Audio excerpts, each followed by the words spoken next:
the name of Allah, the most beneficent, the most merciful. Assalamu alaikum. My name is Professor Muhammad Masood. Welcome to our channel Easy English with Professor Muhammad Masood. ये हमारी art of translation की video है और इसमें हम पढ़ेंगे rule number 202.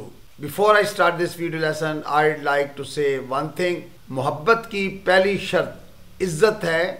जो इज्जत नहीं दे सकता सच्ची मोहब्बत भी नहीं कर सकता. आइए देखते हैं कि इस वीडियो लेसन में हमारे पास किस तरह के सेंटेंसेस हैं, जैसा कि तैयार होना है कि नहीं, या बात करनी है कि नहीं, अभी आना है कि नहीं, या अभी निकलना है कि नहीं, बड़ा होना है कि नहीं, या चुप होना है कि नहीं, या साथ देना है कि नहीं. असल में ये छोटे छोटे अक्सर जुमले हर वक्त घर में बोलते हैं और ये कंफर्मेशन के लिए होते हैं कि भाई क्या आप ये काम आपने करना है या नहीं करना. जब हमने कभी किसी से किसी काम के करने या ना करने के बारे में पूछना हो तो हम इस तरह के जुमले इस्तेमाल करते हैं.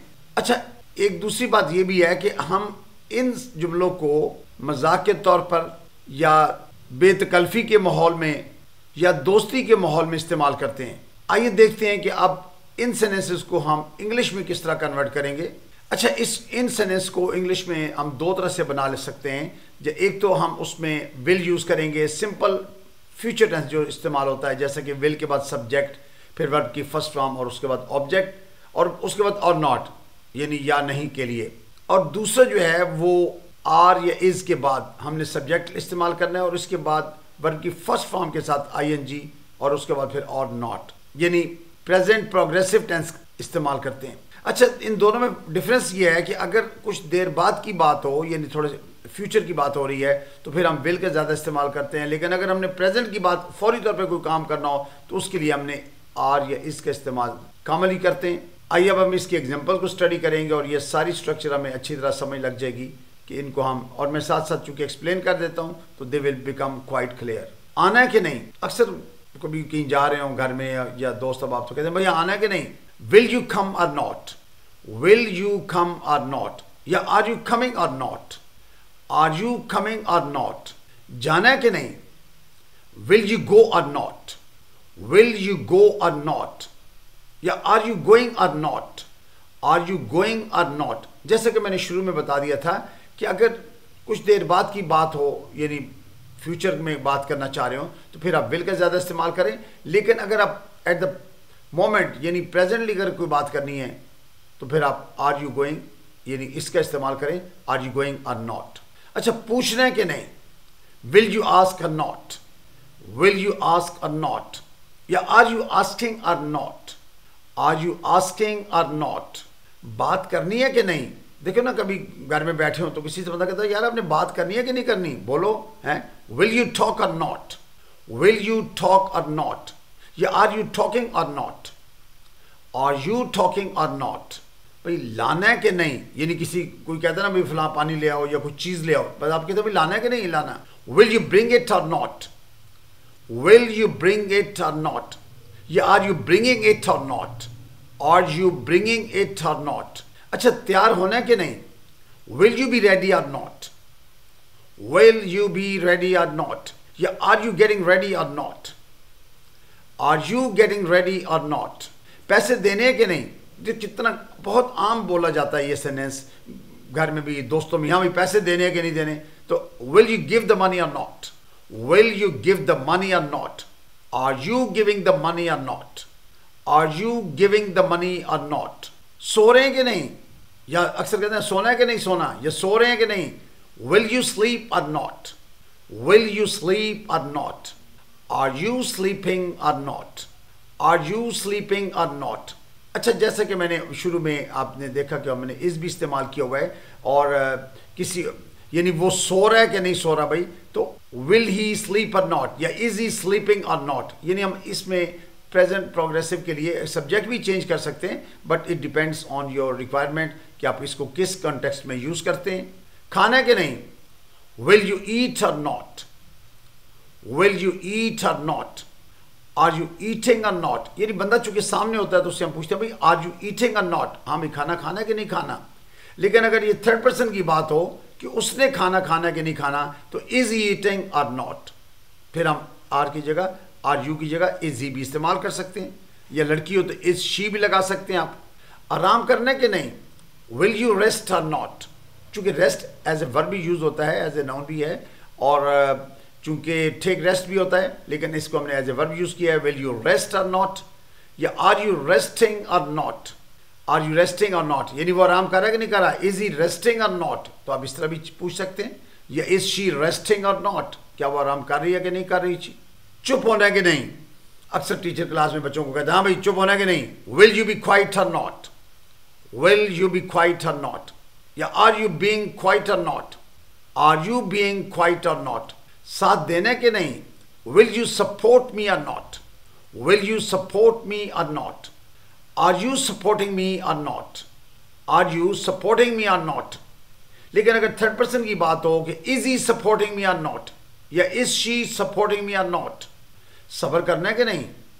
अक्सर होता ही है ना कि कोई काम और कोई दूसरे बंदे को जल्दी पड़ी होती है, तो आप उसे कहते हैं भाई आपने सब्र करना है कि नहीं, will you be patient or not, will you be patient or not, या are you being patient or not, are you being patient or not. लेकिन अगर थर्ड पर्सन की बात हो तो keep in mind third person वो होता है जो वहाँ हमारे पास मौजूद नहीं होता, क्योंकि बात करने वाला फर्स्ट पर्सन होता है, सुनने वाला सेकंड पर्सन, जिसके बारे में हम बात करेंगे वो थर्ड पर्सन होता है। तो अक्सर ना भाई हाँ उसने सब्र करना है कि नहीं sir, is he being patient or not, अगर फीमेल हो is she being patient or not, घर रहने के नहीं।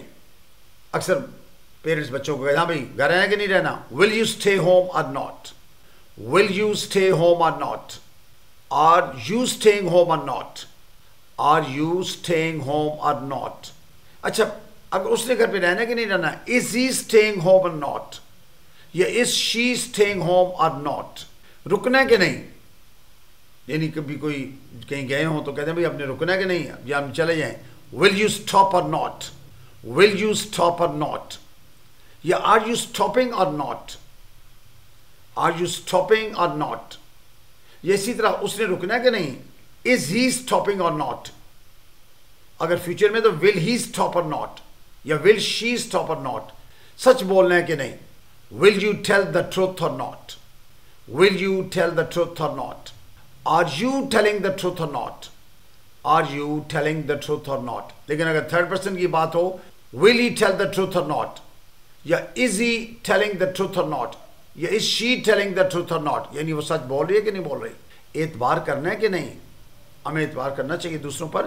Will you trust me or not, will you trust me or not, या are you trusting me or not, are you trusting me or not. ये इसी तरह third person के बाद बात करेंगे, is she trusting me or not, या is he trusting me or not, is he trusting me or not, या will he trust me or not. खुश रहना कि नहीं, बंदे को खुश रहना चाहिए, लेकिन कोई रहने दे तो फिर होता है ना, खुश रहना कि नहीं, will you stay happy or not, will you stay happy or not, are you staying happy or not, are you staying happy or not. अगर थर्ड पर्सन की बात होगी तो will he stay happy or not, यानी वो खुश रहेगा भी कि नहीं रहेगा भाई, या is he staying happy or not. Female होगी तो is she staying happy or not, माफी मांगनी है कि नहीं, विल यू अपोलोजाइज और not, will you apologize or not, या are you apologizing or not। Present progressive में are you apologizing or not, अगर थर्ड पर्सन की बात हो तो is he apologizing or not, यानी वो माफी मांग रहा है कि नहीं मांग रहा, या is she apologizing or not। संजीदा होना है कि नहीं, will you be serious or not, will you be serious or not, या are you being serious or not, are you being serious or not। अगर थर्ड पर्सन की है तो इज ही बीइंग सीरियस और नॉट, यानी उसने संजीदा होना है कि नहीं होना, ये इज शी बीइंग सीरियस और नॉट। सीखना कि नहीं, विल यू लर्न और नॉट, विल यू लर्न और नॉट, या आर यू लर्निंग और नॉट, आर यू लर्निंग और नॉट। या अगर थर्ड पर्सन की बात हो तो इज ही लर्निंग और नॉट, लड़की हो तो इज शी लर्निंग और नॉट, या विल शी लर्न और नॉट। बड़ा होना है कि नहीं, अक्सर बच्चों को घर में बड़े कहते हैं भाई तूने बड़ा होना है कि नहीं होना, हाँ, will you grow up or not, will you grow up or not, या are you growing up or not, are you growing up or not. दुकान पर जाना है कि नहीं, will you go to the shop or not, will you go to the shop or not, are you going to the shop or not, are you going to the shop or not. अभी निकलना है कि नहीं, हम अक्सर कहते हैं हाँ भाई अभी निकलना है कि नहीं, बोलो तो विल यू लीव नाउ और not, will you leave now or not, या are you leaving now or not, are you leaving now or not, इंतजार करने के नहीं, will you wait or not, will you wait or not, या are you waiting or not, are you waiting or not. अगर third person की बात हो तो is he waiting or not, या is she waiting or not. Bill देना कि नहीं, will you pay the bill or not, will you pay the bill or not, या are you paying the bill or not, are you paying the bill or not, या is he paying the bill or not, यानी वो bill दे रहा है कि नहीं दे रहा, या is she paying the bill or not. बकवास बंद करनी है कि नहीं. गुस्से में अक्सर ये हम जुमला बोल देते हैं किसी को, हाँ भाई बंदा बहुत बोल रहा था, कहता भाई बकवास बंद करनी है कि नहीं. Will you stop this nonsense or not, will you stop this nonsense or not, या are you stopping this nonsense or not, are you stopping this nonsense or not. Phone करना है कि नहीं, will you call or not, will you call or not, या are you calling or not, are you calling or not. या अगर third person is he calling or not, भाई phone कर रहा है कि नहीं कर रहा, या is she calling or not, मिलने आना है कि नहीं, will you come to meet or not, will you come to meet or not, या are you coming to meet or not, are you coming to meet or not. तमाशा बंद करना है कि नहीं, will you stop this drama or not, will you stop this drama or not, या are you stopping this drama or not, are you stopping this drama or not. अगर third person की is he stopping this drama or not, या लड़की है तो is she stopping this drama or not. So you must have noted that in all these example हमने first sentence के अंदर simple future tense यानी will के बाद सब्जेक्ट प्रिपेयर की फर्स्ट फॉर्म यूज किया है, जबकि सेकंड सेंटेंस के अंदर हमने प्रेजेंट कंटिन्यूअस टेंस यूज किया है और उसके भी क्वेश्चन फॉर्म यूज की हुई है, यानी इज आर के बाद सब्जेक्ट फिर इंग फॉर्म यूज किया है. So I think that's enough for today. Thank you very much, wish you best of luck, take care, good bye for now.